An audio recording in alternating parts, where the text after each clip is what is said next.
தமிழ்நாடு முதலமைச்சர் தளபதி மு.க. ஸ்டாலின் அவருடைய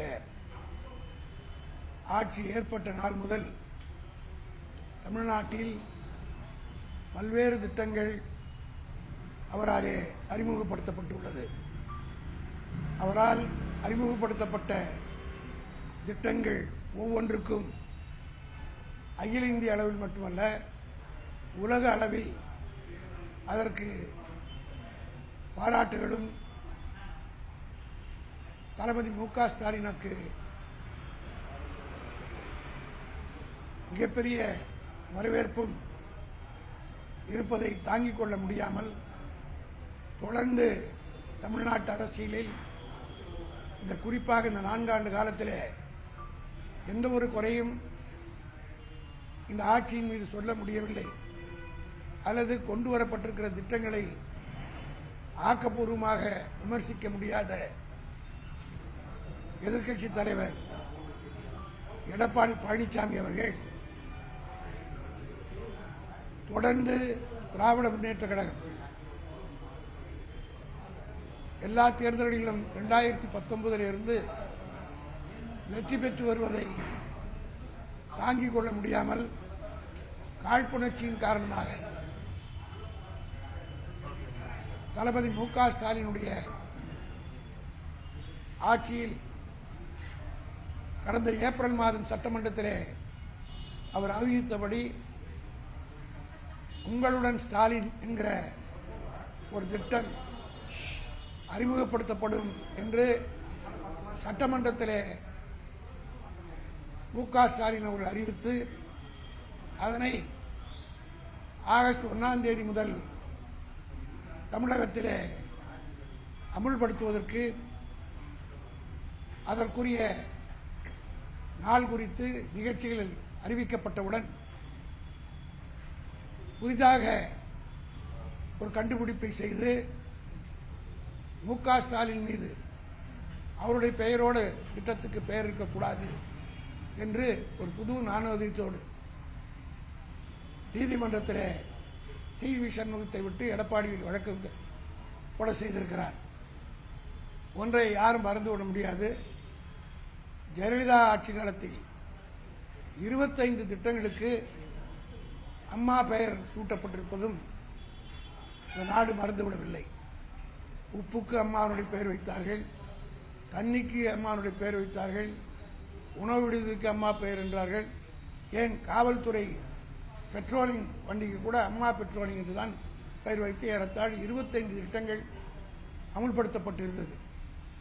இதையெல்லாம் திராவிட முன்னேற்ற கழகம் அன்றைக்கு நீதிமன்றத்துக்கு சென்று தடுக்கவில்லை. இன்னும் வெளிப்படையாக சொல்ல வேண்டுமானால் ஜெயலலிதா அம்மையார் பெயரிலே இருக்கக்கூடிய அம்மா உணவகத்தை திமுக ஆட்சிக்கு வந்தவுடன் அந்த உணவகம் பெயர் மாற்றப்பட வேண்டும் என்ற ஒரு எண்ணத்தின் அடிப்படையில் விருகம்பாக்கத்திலே திமுகவை சார்ந்த ஒரு தோழர் அம்மா உணவகம் என்ற போர்டை அகற்றியவுடன் உடனடியாக தமிழ்நாட்டின் முதலமைச்சர் தளபதி மு.க. ஸ்டாலின் அவர்கள் அவர் மீது நடவடிக்கை எடுத்து வழக்கு பதிவு செய்ய வைத்து உடனடியாக அம்மா உணவகம் என்ற அந்த போர்டை அந்த இடத்திலே இருக்கும்படி செய்தார். அதோடு மட்டுமல்ல, இன்னும் வெளிப்படையாக சொல்ல வேண்டுமானால் இவர்கள் ஜெயலலிதாவுக்கு சிலை வைத்திருக்கிறார்களே, அந்த சிலைக்கு கூட முழுமையான அரசாங்கத்திலிருந்து அதுக்குரிய அனுமதி பெறவில்லை. யாருக்கும் தெரியாமல் அந்த சிலையை யாருக்காவது பத்திரிகையாளர் கூப்பிட்டு திறந்தாங்களா, யாருக்காவது தெரியுதா, விளம்பரம் செய்தாங்களா, ஒரு திடீரென்று ஒரு நாள் சிலை வைத்தார்கள். காரணம், அதற்கு உரிய அனுமதி கூட பெறாமல் வைத்திருந்தார்கள். ஆனால் தளபதி மு.க. ஸ்டாலின் ஆட்சி பொறுப்பை ஏற்றவுடன் முதலமைச்சருடைய அன்றைய முதலமைச்சராக இருந்த ஜெயலலிதாவுடைய பிறந்தநாள் விழாவை அவருடைய ஆட்சி காலத்தில் அரசு விழாவாக நடத்த வேண்டும் என்று சொன்னதை தொடர்ந்து அந்த சிலைக்கும் எந்த பிரச்சனையும் வராமல் ஆண்டுதோறும் ஜெயலலிதாவுடைய பிறந்தநாள் விழாவை அரசு விழாவாக நடத்துகிறார். இது நாங்கள் செய்த காரணம், தளபதி மு.க. ஸ்டாலின் கலைஞர் வழி வந்தவர். ஆனால் ஒரு உங்களுடன் ஸ்டாலின் என்கிற ஒரு திட்டத்துக்கு பெயர் வைத்தவுடன் அவசரமாக நீதிமன்றத்துக்கு சென்று வழக்கை தொடர்ந்தார். அதனுடைய விளைவு என்ன ஆனது, அந்த தீர்ப்பு என்ன வந்தது, எந்த திட்டத்துக்கும் முன்னாள் முதலமைச்சருடைய பெயரும் இருக்கக்கூடாது, உயிரோடு இருப்பவர் பல இரு பேரும் இருக்கக்கூடாது என்று ஒரு தீர்ப்பு வந்தது. இதிலிருந்து சி.வி. சண்முகம் போட்ட வழக்கு தளபதி மு.க. ஸ்டாலினுக்கு எதிர்ப்பானது அல்ல. அதனுடைய விளைவு என்ன ஆயிற்று என்றால் அம்மா உணவும் எடுத்தாக வேண்டும். இன்னும் சொல்ல போனால் அண்ணா பேரில் இருக்கிற திட்டம், பெரியார் பேரில் இருப்பது, எம்ஜிஆர் பேரில் இருப்பது, ஜெயலலிதா பேரில் இருப்பது, கலைஞர் பேரில் இருக்கிறது, அம்பேத்கர் பேரில் இருக்குது. இது அத்தனையும் கூட எடுக்க வேண்டும் என்ற ஒரு சூழ்நிலைக்குரிய தீர்ப்பைத்தான் அவர் போட்ட வழக்கால் ஏற்பட்டது.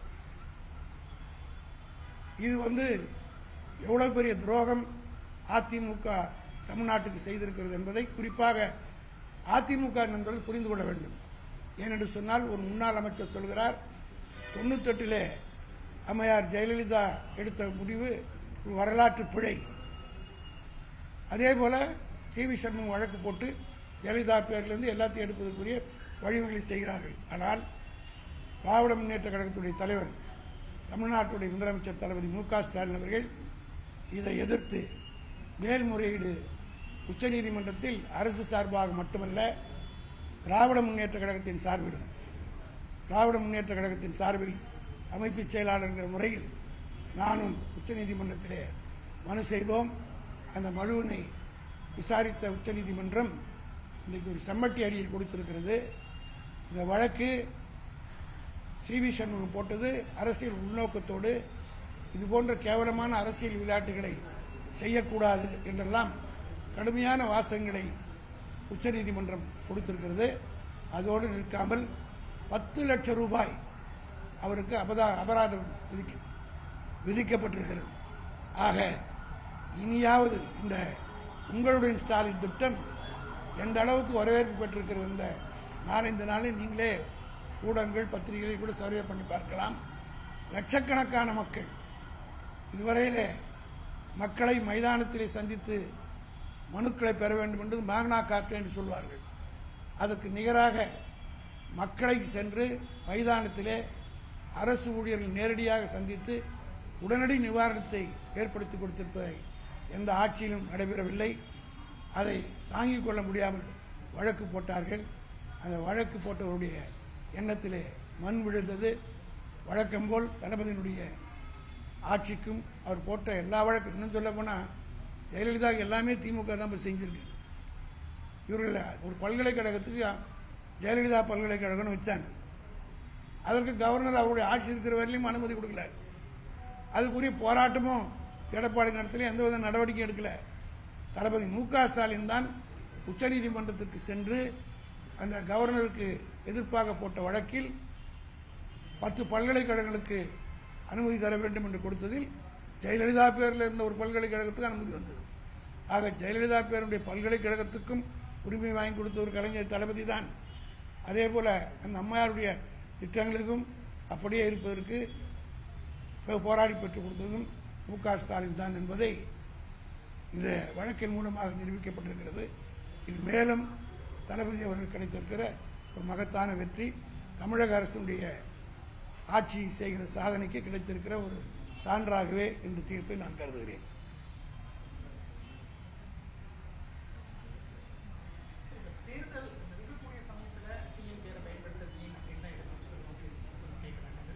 இதெல்லாம் அவர்கள் சொன்னார்கள். உச்சநீதிமன்றம் கேட்ட பிறகுதான் அது மட்டும் இந்த வழக்கை விசாரித்தது உச்சநீதிமன்ற தலைமை நீதிபதி கொண்ட 3 பேர் கொண்ட பெஞ்ச்.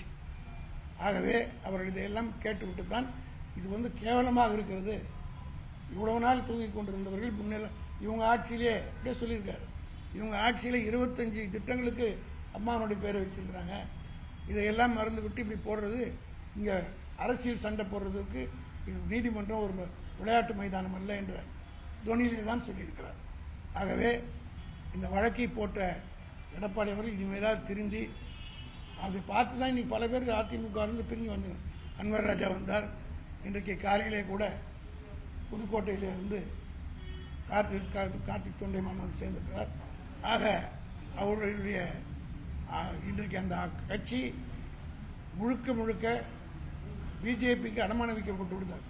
மோடி என்னன்னா நேரு பேர் இருக்கக்கூடாதுன்றார், காந்தி பேர் இருக்கக்கூடாதுன்றார்.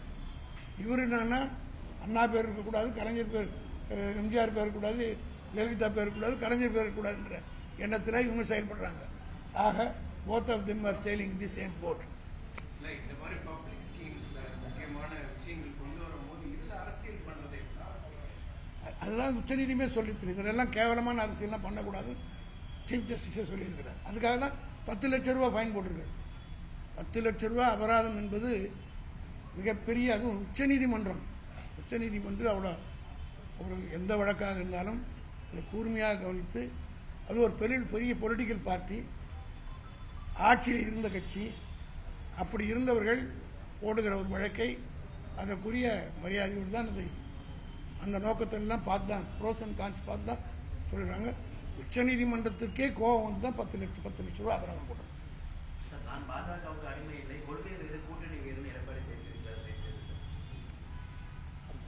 வேற என்ன அவர் கொள்கை உள்ள ஒன்றுமில்லை, ரெண்டும் ஒன்றுன்றது தான் உதாரணமாக சொல்லிட்டேனே. அவர் நேரு வேணாங்கிறாரு, காந்தியே வேணாங்கிறாரு. காந்தியே சுதந்திரம் வாங்கி கொடுக்கலன்னு சொல்கிற கட்சி தானே இன்னைக்கு பிஜேபி. நேரு பேரே உச்சரிக்கூடாதுன்னு சொல்கிறது தானே மோடி. இவர் அண்ணா பேர், கலைஞர் பேர், ஜெயலலிதா பேர், எம்ஜிஆர் பேர், யார் பேரும் சொல்லக்கூடாதுன்னு இவர் கேஸ் போட்டார். அவரால் சொன்னார், இவர் கேஸே போட்டார். அதனால் 2 பேருக்கு என்ன வித்தியாசன்றது உங்க முடிவுக்கு விட்டுருவாங்க.